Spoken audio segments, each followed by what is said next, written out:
Oh no, the sky is falling. The Tesla Model 3, which was one of the few electric vehicles to get the full federal tax credit this year, is only gonna get half of it next year. So should you rush out and buy one before the end of the year? Well, Tesla kind of wants you to, and they're also offering 6 months of free supercharging. So that might seem like kind of a deal, and maybe there's reasons you'd want to do that. But in this video, my colleague Ryan and I are going to talk to you about why you probably should consider waiting until next calendar year and potentially even a few more months to get a Tesla Model 3.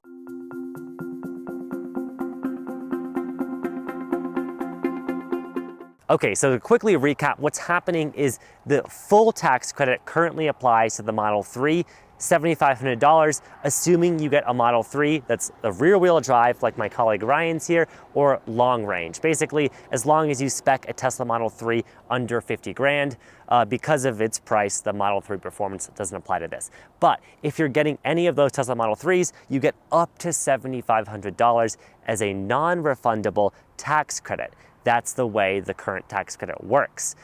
Next year, that's changing a bit, and that's one big reason I think you should wait. However, what's also happening next year is a stricter foreign entities of concern requirement that the government has added, basically blacklisting involvement of batteries made in China from getting the full tax credit. So because the vehicle is assembled in the US still, it will get half the tax credit, so you'll get $3,750, but you won't get $7,500.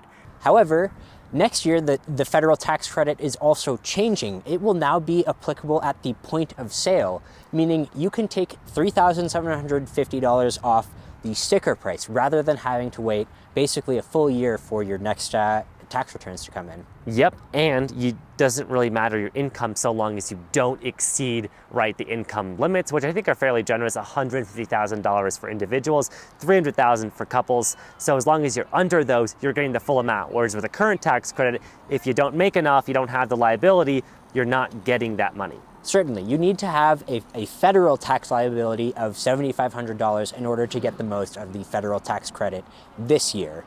The next big reason to wait is because you might have heard of this. There's a new Model 3 coming out, the Model 3 refresh. It was called Project Highland, but it's actually out now in European markets and Asian markets. It hasn't been released in the US, but we're anticipating it's going to come out sometime in 2024. It's not going to be January 1st, 2024, but it will be, I think, sometime early next year.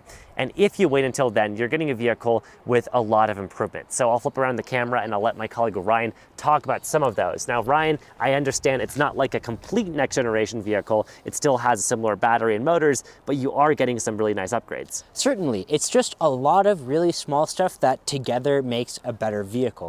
One is slightly better efficiency, which is really nice and should translate to slightly improved range. We've also got now cooled seats, a better sound system, and importantly, a quieter and smoother ride, which I think would be really nice to have. And 6 months of supercharging, okay, that could be some value if you utilize it a lot, but DC fast charging and EV on the regular is really not my cup of tea for several reasons. One, it accelerates battery degradation because DC fast charging puts a lot of temperature, a lot of current very quickly into your battery pack. Doing it all the time, probably not advisable. It's perfectly fine for road trips. It's the quickest way to fill up, but I don't think it's something you need to do all the time. If you have any other way of charging it at home, even through a wall outlet, or you can install a level 2 charging station. It's nice. We've seen similar incentives offered from automakers who will give you, let's say, a year or 2 years or 3 years of free Electrify America charging, but the whole EV industry is kind of moving away from that. It's like a sweeten the deal type thing, but it's actually not that much value. If the first thing you're gonna do with your Model 3 is drive it cross country several times over, okay, sure, but otherwise, I think 6 months of free supercharging is really Tesla just trying to throw in some incentives to sell a few more Model 3s before the end of the year. So Ryan, we know January 1st, 2024, Tesla said it's getting half the tax credit, $3,750, but that could also change. Yes, and that's something that I think is really important to acknowledge, especially with Tesla specifically, because everything can change so quickly with them, and we have little and often no warning whatsoever. So while we expect the tax credit to be half next year, I think it's within the realm of possibilities that they regain the full federal tax credit at some point in the future. That's not to say it will happen, but it's definitely possible. Now, there's a lot of requirements to the federal US EV tax credit because it is ultimately a measure to stimulate domestic battery production, which I think is a great thing, but it's strict, and it's only getting stricter, as we've seen with it getting halved next year for Model 3 due to the entities of foreign concern and all that, yada yada. However, you don't have to follow those requirements if you lease. And that's because when you lease a vehicle, well, the person who gets a tax credit isn't you as an individual, it's the company, it's the manufacturer, in this case, Tesla.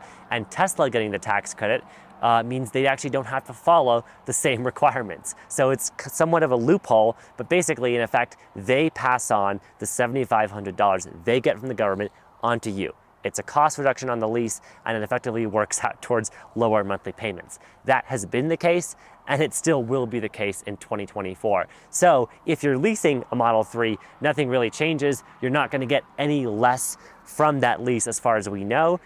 Something I also want to acknowledge is a lot of times people need a vehicle now, and if you need a Model 3 right now, I don't think it's necessarily a bad time to get one. Between the full federal tax credit and the inventory discounts, add on the free supercharging, those are some nice perks, and I think it's a good time to buy. However, if you are able to wait, I think it would be better to wait. Now, beyond the federal tax credit, there's also other kinds of incentives that apply to electric cars. There is, for instance, lots of state incentives. Like where Ryan and I live in Colorado, we can actually get $5,000 off, and there's no requirements about where the battery is sourced. The vehicle just has to be under a certain price, and our incomes have to be below a certain threshold. There's also utility company incentives, and like we mentioned, the lease loophole. So while the federal EV tax incentive is a big deal, it's by no means the only incentive you can get towards an EV, be it a Tesla or any other one. So with that all considered, I think that the sky is not falling. You do not need to rush out and get a Model 3 before the end of the year, as nice and as clickbaity as that would be for us to tell you. Nonetheless, like Ryan was telling you, it's not a bad time to get a Model 3 if you need one right now. Just keep in mind the big picture of all the incentives, not just the federal EV tax credit. And also consider, if you're really want to save money, well, maybe you want to buy a used car, and used Model 3s are under $25,000, meaning they're eligible for a used federal EV tax credit that won't really be changing in terms of where the battery or car has to be sourced from, because that applies to secondhand used cars. So that's something to consider too if you meet income thresholds for that. So lots of stuff. But long story short, there's not really a bunch of bad new things coming in 2024. It's mostly good new things. So I would lean towards waiting to get a Model 3 still. Thank you for watching this video though. That's just my advice. Let us know what other kind of content you want to see in Out of Spec Guide, questions you have about tax incentives, which EV to buy, your first EV purchase, charging, all of it. We're here for it. Thanks so much for watching, and we'll see you in the next video. Bye.